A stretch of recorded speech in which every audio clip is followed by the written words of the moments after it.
प्रहार करेंगे नूह दंगे के हिडन एजेंडे पर। आज मैं आपको बताऊंगी नूह मेवात में दंगा कैसे हुआ, दंगे के वक्त पुलिस क्या कर रही थी, उपद्रवियों ने कैसे पुलिस पर हमला किया, थाने पर हमला किया, धार्मिक नारे लगाने वाली भीड़ आई कहां से, भीड़ के पास पत्थर हथियार आए कहां से, नूह की आग ने किस किस को जलाया, दंगे के वक्त पुलिस क्यों नाकामयाब रही, दावा 900 पुलिसकर्मियों का, तो फिर कैसे जलता रहा पूरा शहर। ये सब आज मैं आपको एक एक तस्वीर के साथ बताऊंगी।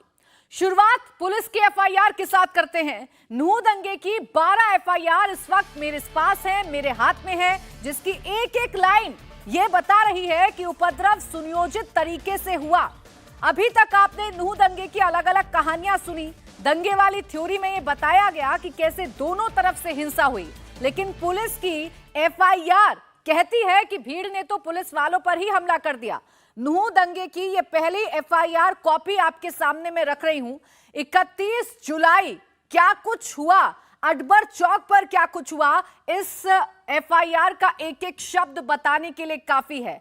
इस एफआईआर में बताया गया है कि अकबर चौक पर तैनात पुलिसकर्मियों की तरफ 600 से 700 उग्र असामाजिक लोग बढ़ते हैं। धार्मिक नारे लगाते हुए वो पुलिस कर्मियों पर हमला कर देते हैं, पथराव किया जाता है, फायरिंग की जाती है। पुलिसकर्मी लगातार इस भीड़ को शांत रहने की अपील करते हैं, माइक से बार बार पीछे हटने के लिए कहते हैं, लेकिन ये भीड़ पीछे नहीं हटती और इसी बीच फायरिंग में एक गोली पुलिसकर्मी के पेट में लग जाती है। एक पुलिसकर्मी इस पथराव में घायल हो जाता है, जिसके बाद पुलिस को हवाई फायरिंग करनी पड़ी, AK-47 का इस्तेमाल करना पड़ा, लेकिन बावजूद उसके ये भीड़ पीछे हटने को तैयार नहीं थी। तो अकबर चौक की ये स्थिति थी। अकबर चौक पर 600 से 700 लोग इकट्ठा हो गए और इकट्ठा होकर निशाना बनाया गया पुलिस को। पुलिस को घेर कर पुलिस पर हमला बोला गया, पथराव किया गया और इसके साथ ही साथ फायरिंग की गई। अब आप अंदाजा लगा सकते हैं कि क्यों ये बार बार कहा जा रहा है कि ये पूरा का पूरा दंगा एक सुनियोजित तरीके से किया गया था। ये पूरा का पूरा दंगा पूरी प्लानिंग और प्लॉटिंग के साथ किया गया था। दंगाइयों को ये पता था कि अकबर चौक पर कितने पुलिसकर्मी तैनात हैं और ये पुलिसकर्मी कैसे इस भीड़ को हैंडल करते, ये साफ हो गया है। मेवात की ही आपको मैं एक और एफआईआर की कॉपी दिखा रही हूं। अकबर चौक की ये कॉपी है, जहां पर साफ तौर पर लिखा गया है कि धार्मिक नारे लगाए गए हैं। धार्मिक नारों से भीड़ आगे बढ़ रही थी, धार्मिक नारे लगाते हुए अल्लाहू अकबर के नारे लगाए जा रहे थे। पुलिस जो वहां पर तैनात थी इन लोगों से बार बार अपील कर रही थी कि आप लोग पीछे की तरफ चले जाइए, आप लोग यहां से चले जाइए, लेकिन ये भीड़ पुलिस की सुनने को तैयार नहीं थी। ऐसा लग रहा था कि इस भीड़ को समझाकर भेजा गया है, इस भीड़ को यह बताकर भेजा गया है कि अकबर चौक पर जाकर जो पुलिसकर्मी तैनात हैं उन पर फायरिंग करनी है, उन पर पथराव करना है। और हुआ भी कुछ ऐसा ही। भीड़ ने पुलिस को बेबस कर दिया, पुलिस को चारों तरफ से घेर लिया, जिसके बाद पुलिस ने अपनी जान बचाने के लिए हवाई फायर किया। AK-47 जो राइफल पुलिस के पास थी, AK-47 का भी इस्तेमाल किया, लेकिन बावजूद उसके ये जो भीड़ थी ये पीछे हटने को तैयार नहीं थी। अभी तक आप इस दंगे के पीछे ये स्टोरी सुन रहे होंगे कि दोनों तरफ से हमला किया गया, पथराव दोनों तरफ से किया गया, लेकिन अब जो पुलिस के एफआईआर से खुलासा हो रहा है उससे ये बात समझ में आ रही है कि भीड़ सुनियोजित तरीके से अलग अलग स्पॉट पर जा रही थी। पुलिस को निशाना बनाया जा रहा था, यात्रा को निशाना बनाया जा रहा था, भीड़ के पास बाकायदा हथियार थे, पथराव करने के लिए पत्थर पहले से उनके हाथों में थे, फायरिंग की जा रही थी। पुलिस बार बार ये कोशिश कर रही थी कि इस भीड़ को पीछे धकेला जाए, माहौल को शांत किया जाए, लेकिन ऐसा हो नहीं पाया। इस बीच एक पुलिसकर्मी के पेट में गोली लगी, वो घायल हो गया, जिसके बाद एक और पुलिसकर्मी पथराव में घायल हो गया और ये भीड़ आगे बढ़ती चली गई। तो अभी आपने अकबर चौक की एफआईआर को देखा, जिसमें एक एक शब्द ये बता रहा है कि भीड़ ने कैसे तांडव किया है। अब एफआईआर की दूसरी कॉपी मैं आपके सामने रख रही हूं। एफआईआर की दूसरी कॉपी आपको बताएगी कि साइबर थाने पर कैसे भीड़ ने हमला बोला है। साइबर थाने की वो तस्वीर कई बार आपने देखी हैं जो अब पूरी तरीके से बेहाल हालात में है, जहां जली हुई कार ये बता रही हैं कि भीड़ ने इसे अपना निशाना बनाया है। लेकिन 31 तारीख को हुआ क्या था, ये इस एफआईआर की कॉपी में साफ तौर पर लिखा गया है। आक्रमणकारी भीड़ ने थाना साइबर क्राइम नूह को चारों तरफ से घेर लिया और फिर गिड पत्थरों से थाने पर पथराव शुरू कर दिया। जोर जोर से आवाजें लगाई जा रही थीं।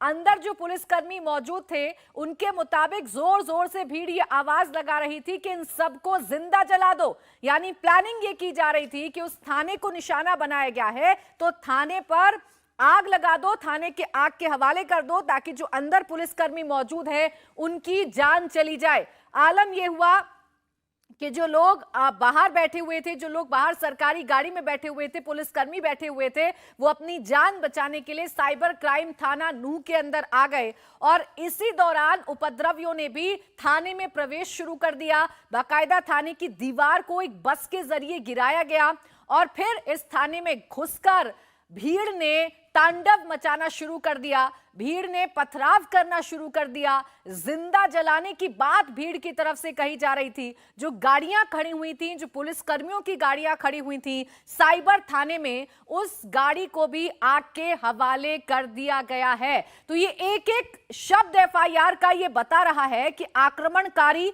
यानी जो भीड़ थी, जो उग्र लोग थे, जो उपद्रवी थे, वो पूरी प्लानिंग के साथ आए थे। उन्हें पहले से फीड किया गया था कि अकबर चौक पर जाकर पुलिसकर्मियों पर हमला बोलना है। उन्हें ये पूरी तरीके से बताया गया था कि साइबर थाने पर जाकर पुलिसकर्मियों को निशाना बनाना है और इसीलिए एकाएक भीड़ ने साइबर थाने को पहले घेरा, जमकर नारेबाजी की, धार्मिक नारे लगाए जा रहे थे, जिंदा जलाने की धमकी दी जा रही थी, पथराव किया जा रहा था। दीवार बाकायदा तोड़ी गई, जो साइबर थाना है उसकी। अंदर दाखिल हुए उपद्रवी जैसे तैसे अपनी जान पुलिस कर्मियों ने बचाई है, लेकिन इस दौरान जो भी हाथ लगा इस भीड़ के उसे तबाह कर दिया। सरकारी संपत्ति को नुकसान पहुंचाया गया। पत्थर फेंकना लगातार उपद्रवियों ने जारी रखा। पुलिस ने बार बार कहा कि ऐसा मत करिए। उपद्रवियों ने, दंगाइयों ने थाने की दीवार और छतों पर चढ़कर जो उनके पास अवैध असलाहा था उससे मारने की कोशिश की। पुलिस स्टाफ पर सीधे सीधे फायर किया है।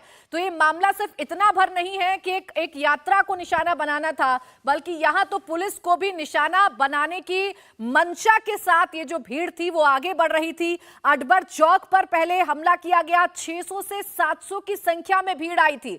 एक कॉल पर ये भीड़ इकट्ठा नहीं हो सकती है। पहले से इस भीड़ को, इस दंगे को भड़काने के लिए ट्रेन किया जा रहा था, बताया जा रहा था।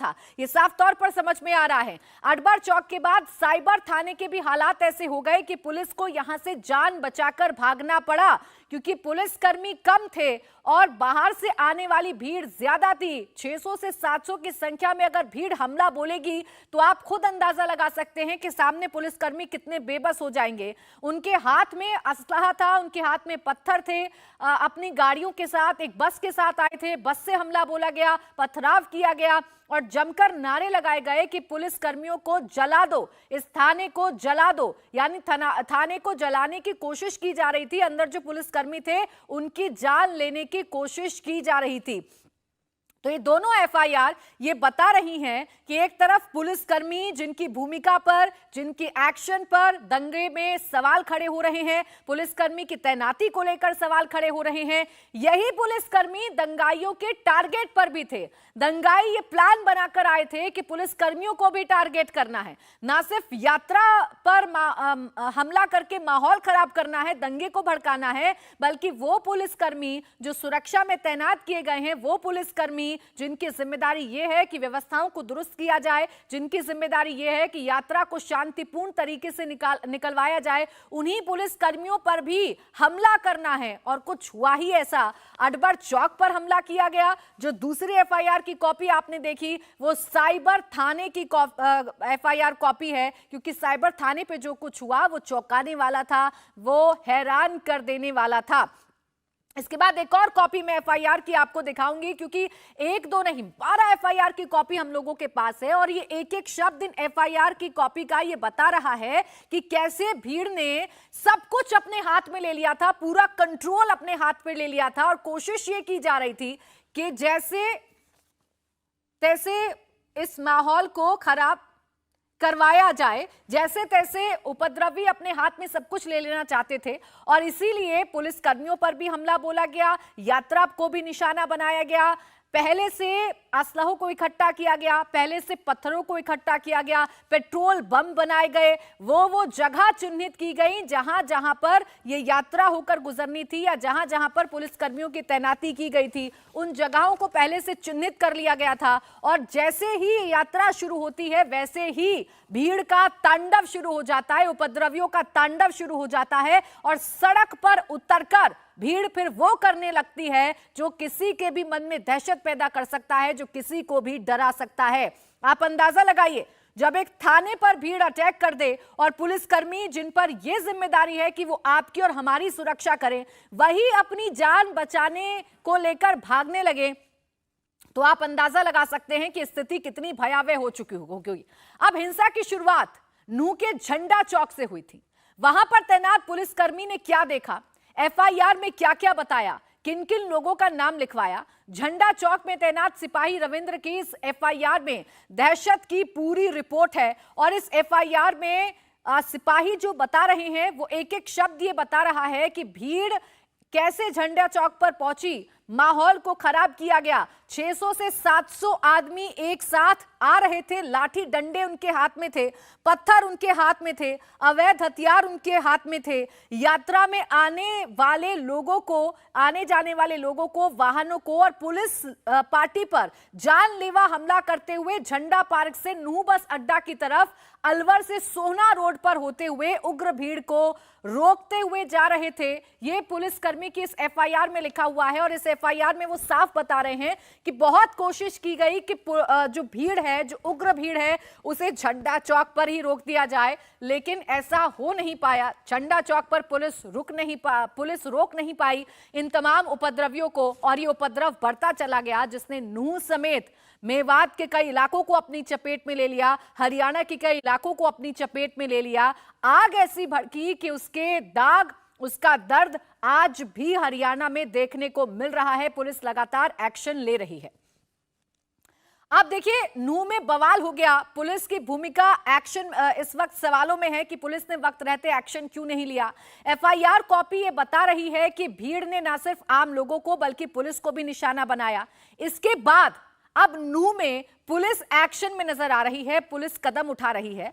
अब तक का अपडेट मैं आपको बता देती हूं। अब तक 116 आरोपी अरेस्ट कर लिए गए हैं। जहां से हिंसा की शुरुआत हुई वहां पर इस वक्त के हालात कैसे हैं, जहां पर पुलिसकर्मी ये बता रहे हैं अपनी एफआईआर में कि 600 से 700 लोग उन पर हमला करते हुए आए, वहां इस वक्त की स्थिति कैसी है, ये ग्राउंड जीरो से मेरे सहयोगी अभय पाराशर की एक रिपोर्ट में आपको दिखाती हूं। इस वक्त हम नूह के झंडा चौक पर मौजूद हैं और ये वही झंडा चौक है जहां से इस यात्रा के ऊपर पत्थरबाजी शुरू हुई थी, हिंसा शुरू हुई थी। पीछे आप तस्वीरें देख सकते हैं, ये झंडा चौक है नूह इलाके का, जो कि अल्बर्ट चौक से अगला चौक है। यहां पर फिलहाल आरएएफ की तैनाती है और जब ये शोभा यात्रा सोमवार को तकरीबन 1:30 बजे के आसपास इस चौक पर पहुंची तो इस चौक पर अचानक से एक समुदाय के लोगों ने इस शोभा यात्रा के ऊपर लगातार पथराव करना शुरू कर दिया। और इंडिया टीवी के पास इस वक्त मैं अपने हाथ में आपको दिखाना चाहूंगा, इंडिया टीवी के पास ये जो एफआईआर की कॉपी मौजूद है, ये एफआईआर झंडा चौक पर जो हिंसा हुई है उसको पूरी तरीके से बयां कर रही है। एफआईआर कॉपी के अंदर मैं आपको बताऊं, एफआईआर कॉपी में साफ तौर पर यह लिखा हुआ है कि जैसे ही, जहां पर फिलहाल आप ये आरएएफ की तैनाती देख रहे हैं, जो पुलिसकर्मी है नूह पुलिस का सिपाही रविंदर, उसने ये एफआईआर दर्ज कराई है क्योंकि उसकी यहां पर मौजूदगी थी, उसकी ड्यूटी यहां पर लगी हुई थी। उसने ये बताया है कि तकरीबन 1:30 बजे के आसपास जब वो यहां पर तैनात था, जो कि झंडा चौक है जिसे झंडा पार्क कहा जाता है, और यहां पर जैसे ही मेवात धार्मिक जलाभिषेक यात्रा झंडा पार्क के पास पहुंची तो एकदम से करीब 600-700 आदमी जो एक ही समुदाय के थे, उनके हाथ में लाठी, डंडा, पत्थर और साथ ही अवैध हथियार थे। उन्होंने यात्रा में आने वाले लोगों को, आने जाने वाले वाहनों पर और साथ ही पुलिस पार्टी पर हमला करना शुरू कर दिया। ये एफआईआर में ये पूरी की पूरी बात लिखी हुई है। इस पूरे इलाके के अंदर हिंसा हुई थी। फिलहाल भी आप देख सकते हैं इस चौक पर, अगर मैं आपको यहां पर दिखाऊं तो जगह जगह यहां पर अभी भी जो जली हुई गाड़ियों के निशान हैं, जो पत्थर हैं, वो यहां पर पड़े हुए हैं। और यही वजह है। और ये जो सामने आप बोर्ड देख रहे हैं नूह टाउन, जहां पर लिखा हुआ है, इसी जगह से मंदिर पहुंचने का ये पूरा का पूरा रास्ता है।